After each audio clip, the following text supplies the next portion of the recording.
Good morning students. हम हिंदी 2 पाठ 2 पढ़ाएंगे आज आपको। हमारे पाठ का नाम है वर्णमाला और मात्राएं। देखिए बच्चों, जब आपने पाठ 1 पढ़ा तो आपने देखा हमारे पाठ 1 में क्या था, भाषा।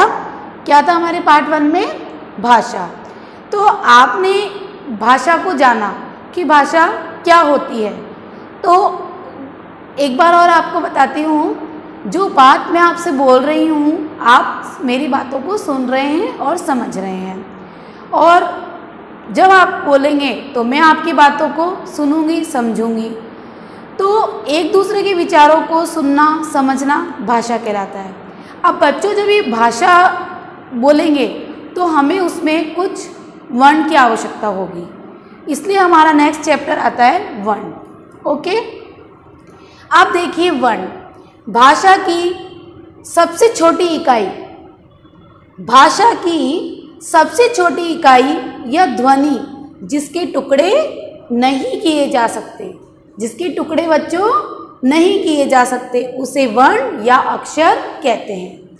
आपने छोटे क्लासेस में अ आ ई पढ़े होंगे, ठीक है। अब आप अ है उसके आप टुकड़े कर सकते हो? नहीं कर सकते। लेकिन मैं बोलूँगी कमल, तो कमल के टुकड़े कर सकते हो क्योंकि वो एक शब्द बन गया। लेकिन हम अभी यहाँ वर्ण पढ़ रहे हैं। क्या पढ़ रहे हैं? वर्ण। तो वर्ण के टुकड़े आप नहीं कर सकते। तो एक बार और देखिए कि भाषा की सबसे छोटी इकाई, ओके बच्चों, भाषा की सबसे छोटी इकाई या ध्वनि जिसके टुकड़े नहीं किए जा सकते, उसे वर्ण या अक्षर कहते हैं। अब वर्णों के 2 प्रकार होते हैं। वर्णों के कितने प्रकार होते हैं बच्चों? 2। कौन कौन से? एक स्वर और एक व्यंजन। कौन कौन से होते हैं? एक स्वर और एक व्यंजन। आपने स्वर पढ़े, छोटी क्लास में पढ़े होंगे। कौन कौन से होते हैं स्वर?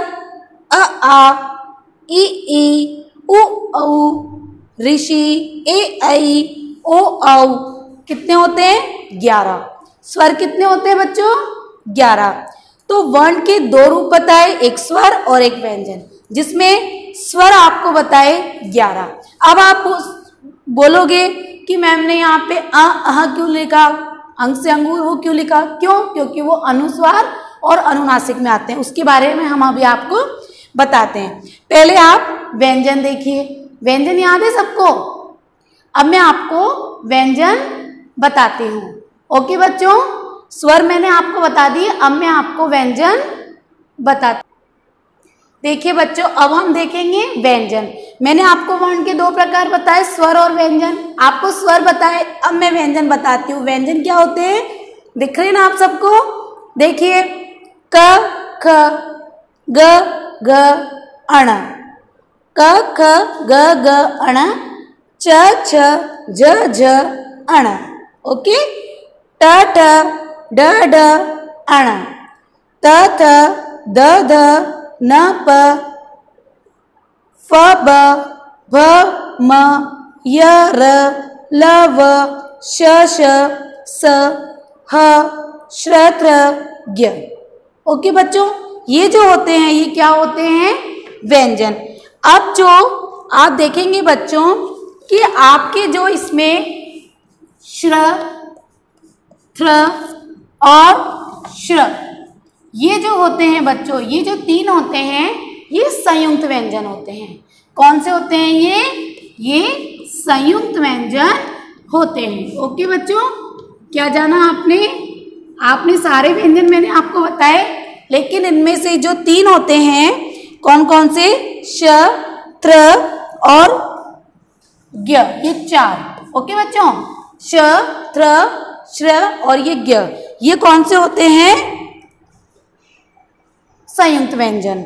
ओके, अब आपको एक और बताऊं। अभी आपने देखा था उसमें ण, और आपका एक था ण। ये जो होते हैं इसे वर्णमाला में नया जोड़ा गया है। ओके बच्चों, आप अपने पेज नंबर 13 पे बुक देखिए, उसमें आपको साफ दिया हुआ है कि ण और ढ को जो वर्ण हैं ये नए जोड़े गए हैं, और श, त्र, श्र, ज्ञ ये संयुक्त व्यंजन है। ओके, अब आपने स्वर देखे, आपने व्यंजन देखे, स्वर देखे, व्यंजन देखे। अब ये बताइए कि इन स्वर और व्यंजन से आप क्या बनाएंगे? शब्द बनाएंगे। तो हम इसका तीसरा टॉपिक पढ़ते हैं, मात्रा। क्या देखेंगे बच्चों? मात्रा। इसका तीसरा टॉपिक क्या देखेंगे हम? मात्रा। अब मात्रा किससे देखेंगे आप? जो मात्राएं होती है, आपने अ, आ, ई, आपने इन स्वरों को पढ़ा। आप इस वीडियो को ध्यान से देखिए बच्चों, आप इस वीडियो के द्वारा मात्राओं का ज्ञान भी सीख जाएंगे। ओके,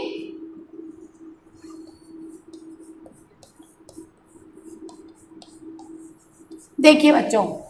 ओके, अब अ की कोई मात्रा नहीं होती, आ की मात्रा, ओके, फिर ई की मात्रा, ये बड़ी ई की मात्रा, ऊ की मात्रा, बड़े ऊ की मात्रा, ठीक है, ये ऋषि, बड़े छोटा ए, ये बड़ा ए, ओके बच्चों, और ये ऊ और ये बड़ा ऊ। ठीक, तो मात्रा टॉपिक में हम जो मात्राएं होती है वो स्वर की सहायता से काम में लेते हैं। जैसे आपने लिखा किसान, मैंने आपको एक शब्द लिख के दिखाया किसान। अब आप देखिए, आपके यहाँ पर मैं इनके टुकड़े करके बताती हूँ आपको कि इसमें स्वर और व्यंजन आपका कैसे यूज में आया। इधर देखिए की, अब आप देखोगे आपकी इस पे मात्रा काहे की आ रही है?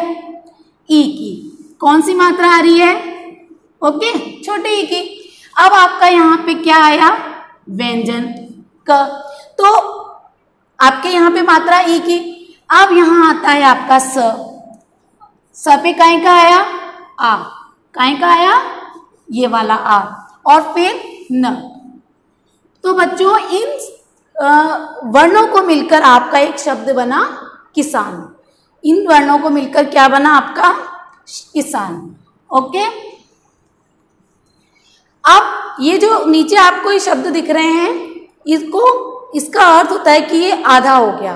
कैसे? अगर इसमें ये मिलकर बनता है तो ये किसान हो जाता है। ओके, देख रहे। अब आप आगे देखिए,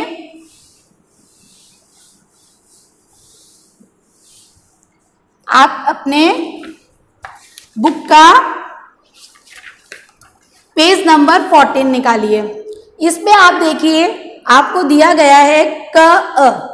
तो यहाँ पर आपको दिया हुआ है कि मात्रा के साथ व्यंजन क हो गया, तो यहाँ जब प्रयोग में लिया तो फ, ल और कमल बना। इसी तरीके से क और आ, क्या बच्चों?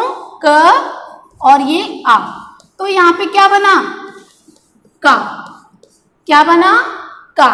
तो आप देखिए कि एक व्यंजन और स्वर, और उस स्वर के साथ ये मात्रा, तो इन तीनों को आपने क्या बना? एक शब्द बनाएंगे आप। तो क, आ, ओके, फिर म।